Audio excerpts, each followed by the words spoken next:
Hello everybody, welcome to my channel. आज class 10 के लिए एक चर वाला द्विघात समीकरण का परीक्षण करें 1.5 का कुछ सवाल लेकर आए हैं। देखिए सवाल नंबर 9। समीकरण दिया है ax² plus bx plus c equal to 0। समीकरण का एक मूल दूसरे मूल का दुगना हो तो दिखाएं कि 2b² बराबर 9ac। हमें यह साबित करके बताना है, ठीक है। तो यहाँ पर प्रदत्त मूल हमें दिया क्या है, प्रदत्त मूल बराबर ax² plus bx plus c equal to 0, ठीक है। ये प्रदत्त मूल है। अब यहाँ पे बोल रहा है कि माना कि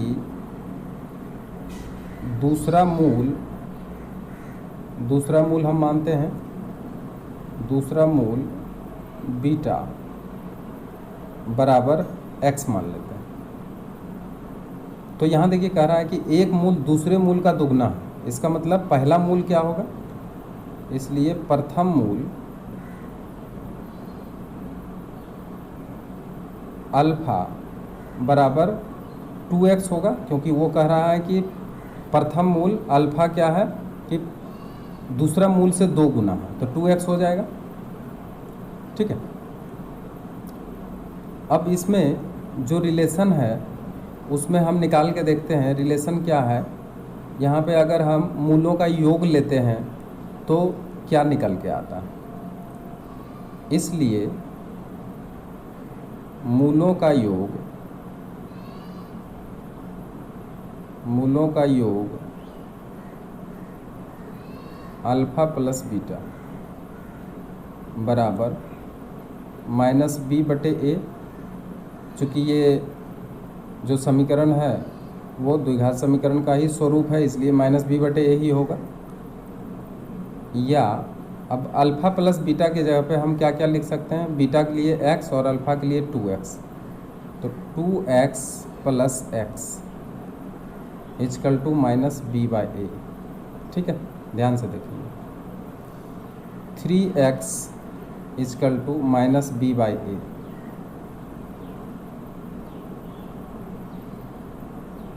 या x का मान इसमें अगर निकाल लेंगे तो -b/3a, इसको इक्वेशन 1 कर लेंगे, ठीक है। अब देखिए एक मूलों का योग निकाले हैं तो एक मूलों का गुणनफल भी निकालना होगा। उससे देखते हैं x का मान कितना होता है। मूलों का गुणनफल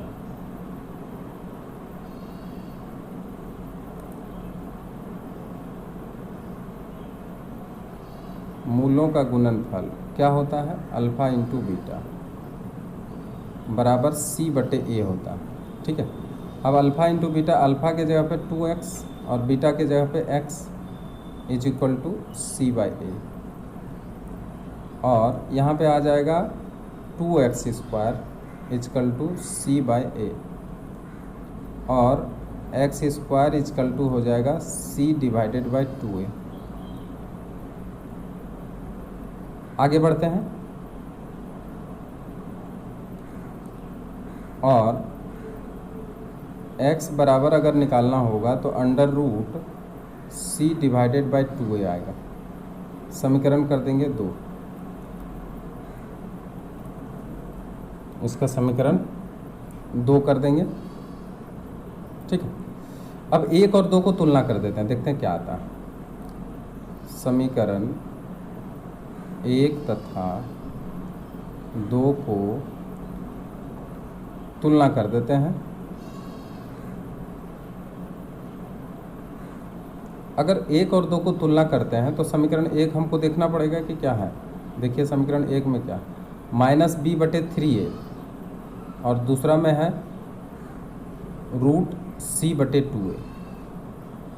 तो क्या हो जाएगा, अगर तुलना करेंगे तो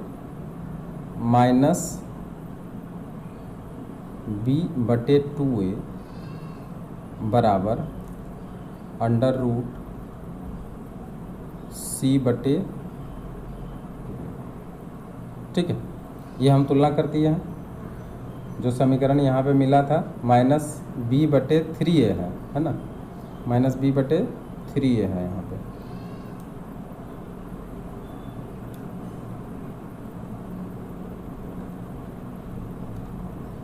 यहाँ पे 3a है, हम लिखते हैं यहाँ पे 3a -b/3a बराबर, अच्छा इधर रूट हटाएं तो इधर स्क्वायर हो जाता है, तो -b/3a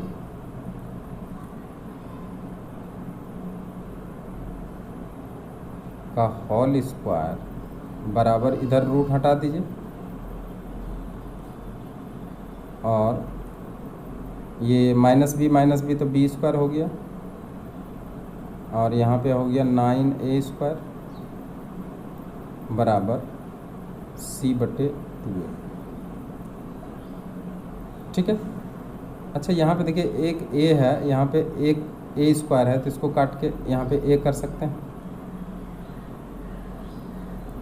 अब हमें जो मिला है वो क्या मिल रहा है, वो मिल रहा है b² divided by 9a is equal to c divided by 2 मिल रहा है। अब जब क्रॉस गुना करेंगे तो हमें मिलेगा 2b² is equal to 9ac। क्या यही सिद्ध करना था? तो हम देखते हैं कि क्या यही सिद्ध करना था।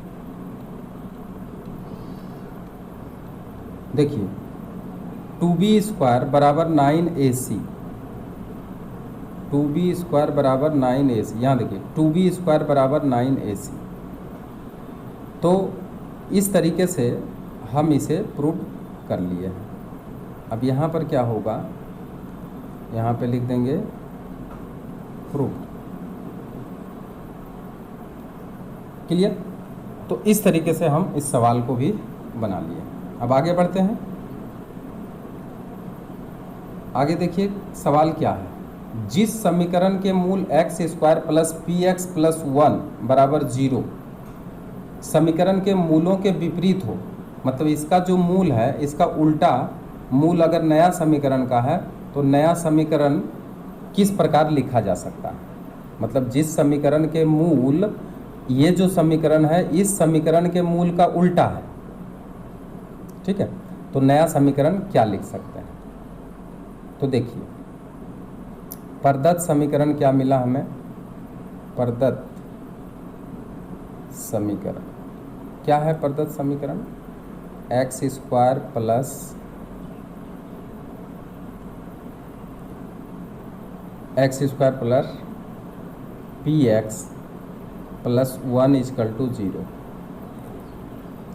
ये है प्रदत्त समीकरण।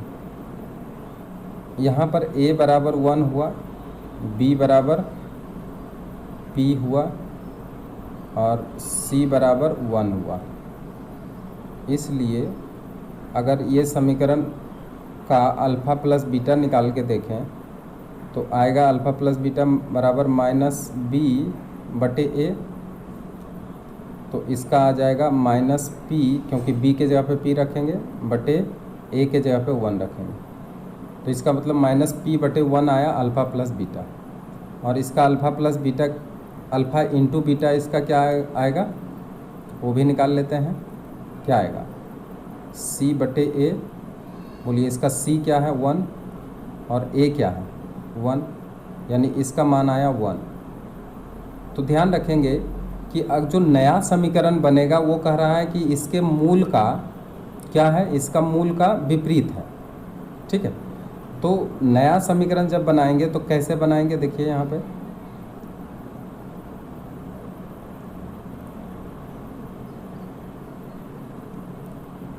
नया समीकरण का मूल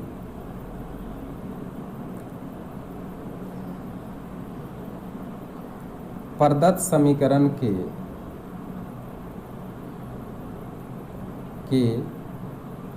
मूल का क्या है, मूल का विपरीत है।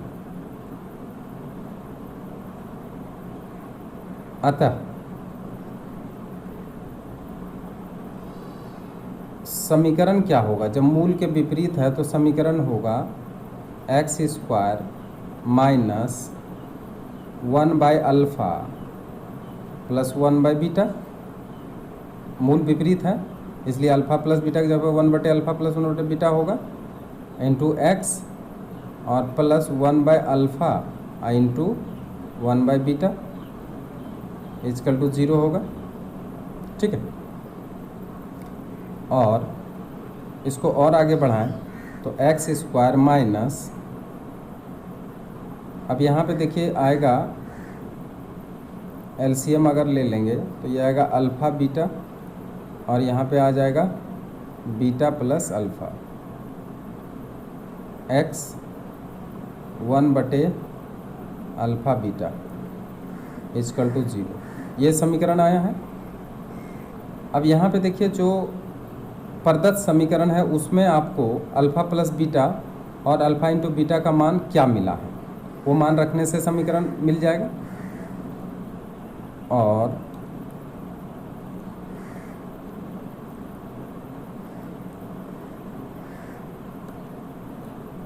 क्या होगा एक्स स्क्वायर माइनस, देखिए अल्फ़ा प्लस बीटा या बीटा प्लस अल्फ़ा एक ही होता है, माइनस पी बैठा देंगे यहाँ पे, माइनस पी डिवाइडेड बाय 1 इसके जगह पे, और अल्फ़ा इंटू बीटा की जगह पे भी 1 ही है इसलिए यहाँ पे माइनस पी बटे 1 अब बटे 1 यानी माइनस पी बटे 1 ही रहेगा,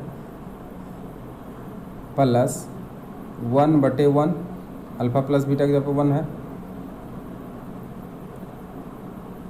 और x square minus minus plus P X plus 1 is equal to 0। अब देखिए समीकरण में कोई अंतर नहीं आया है। क्या समीकरण में कोई अंतर आया है? बिल्कुल नहीं आया। तो इसका मतलब है कि अगर किसी द्विघात समीकरण का मूल विपरीत होता है तो जो मूल समीकरण है उसमें कोई अंतर नहीं मिलता, और यही आपका आंसर आ गया। ठीक है, अब देखिए नेक्स्ट क्वेश्चन में क्या कहा। नेक्स्ट क्वेश्चन में कह रहा है जिस समीकरण के मूल x square plus x plus 1 बराबर 0 समीकरण के मूल के वर्ग के समान उस समीकरण को ज्ञात करें।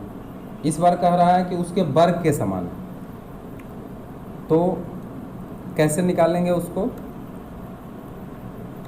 प्रदत्त समीकरण हमें क्या दिया गया है, प्रदत्त समीकरण x square plus x plus 1 is equal to 0, a बराबर 1 हुआ, बी बराबर भी 1 हुआ,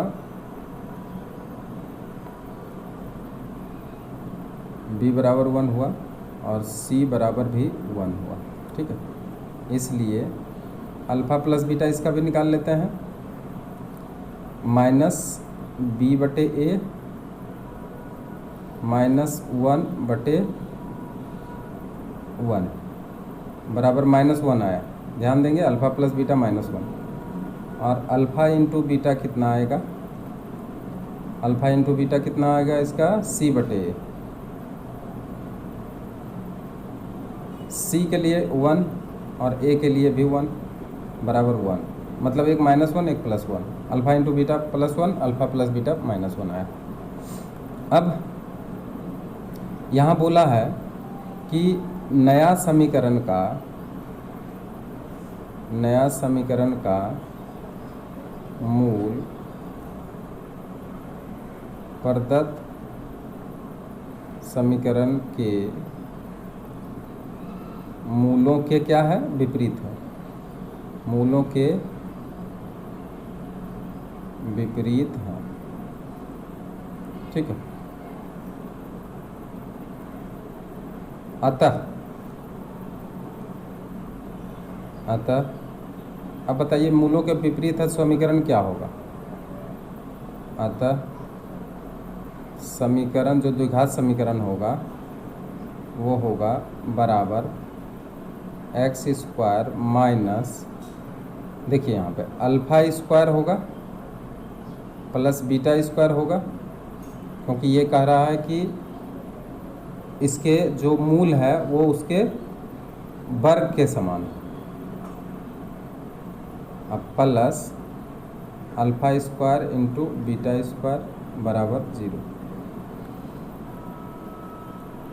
एक्स स्क्वायर माइनस, इसको हम क्या लिख सकते हैं, अल्फ़ा प्लस बीटा का whole square minus 2 alpha into beta लिख सकते हैं इसको।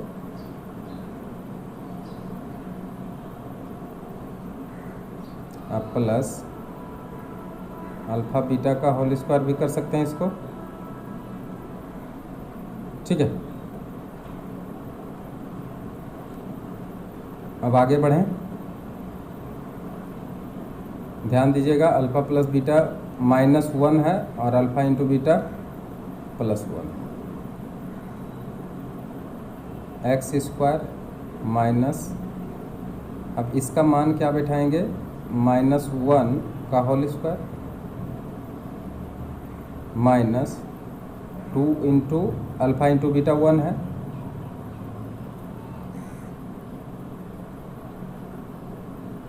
वन का स्क्वायर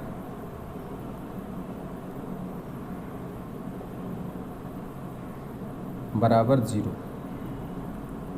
आगे बढ़ें, एक्स स्क्वायर माइनस, यहाँ देखिए माइनस माइनस प्लस -2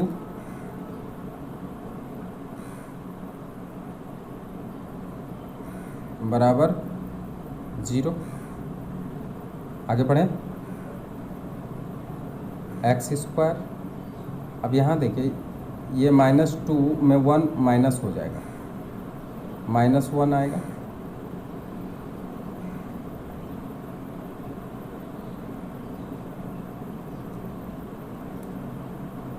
अब ब्रैकेट खोल दीजिए, अब ब्रैकेट खोल दीजिए उसका,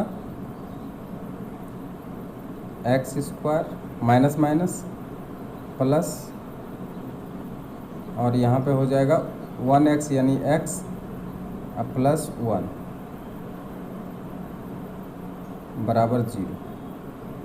अब तो इसे कुछ नहीं किया जा सकता। अब देखिए इस समीकरण को आप देखिए, ये समीकरण और जो प्रदत्त समीकरण है दोनों क्या अलग अलग है या एक ही है, दोनों एक ही है। तो इसलिए अगर नया समीकरण जो उसके मूलों के वर्गों के बराबर होता है तो उसका भी मूल समीकरण सेम रहता है, x square plus x plus 1 बराबर 0 ही उसका समीकरण आता है। अब ये वीडियो यहीं शेष होता है। अब नेक्स्ट वीडियो के लिए इंतज़ार करें। Thank you very much.